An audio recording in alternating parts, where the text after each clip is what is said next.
बहुत सारे बच्चे ऐसा करते हैं कि गेम वगैरह खेलते हैं, कॉलेज के टाइम के अलावा जो टाइम मिलता है उसमें पार्टीज होती हैं, फंक्शन होते हैं, कभी कुछ नहीं हो रहा है तो रूम पे बैठ के ऐसे ही गप्पे लड़ा रहे हैं। तो बहुत सारी चीज़ें डिस्ट्रैक्शन की होती हैं जो उस समय रियलाइजेशन नहीं होता है, और काफ़ी बच्चों को ये बाद में होता है। सर सबसे पहले तो एक माइंडसेट क्लियर होना चाहिए कि मेरे को ये चीज ही करनी है। बहुत सारे बच्चे ऐसे डिस्ट्रैक्ट हो जाते हैं, पहले कभी गेट की तैयारी कर रहे हैं, फिर किसी और एग्जाम की कर रहे हैं।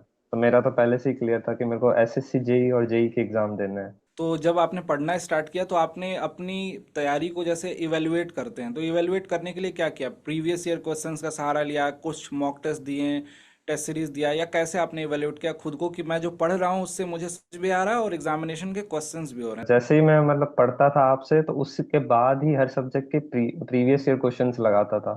तो उसी से मुझे पता चल जा रहा था कि क्वेश्चन तो हो रहे हैं। और कुछ क्वेश्चन में डाउट आता था, वो नहीं होते थे, तो मैं आपसे उसी वक्त पूछता था, सर से ऑनलाइन व्हाट्सएप पे, और ऐसे पूछता था, सर हाथों हाथ जवाब भी दे देते थे आप मेरे को। हैं? आपका वो थॉट प्रोसेस जानना चाहता हूँ कि अगर आपका सिलेक्शन नहीं होता तो क्या सोचते और किस तरीके से अपनी जर्नी को आगे देखते।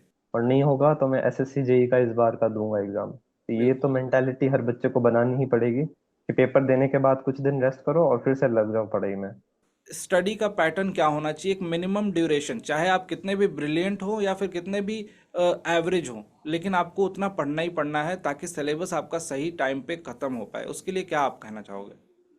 सर आपका, अगर आपको 6 महीने बाद भी आपका एग्जाम है किसी का, तो आपको 6 घंटे तो पढ़ना ही पड़ेगा रोज, ताकि आप सिलेबस पूरा कर सको, एडवांस में कर सको एटलीस्ट। 2 महीने 3 महीने पहले ही सिलेबस कंप्लीट करो, और फिर टेस्ट सीरीज और क्वेश्चन करो। तो चार बिल्कुल। पाँच घंटे से तो सर कुछ नहीं होने वाला।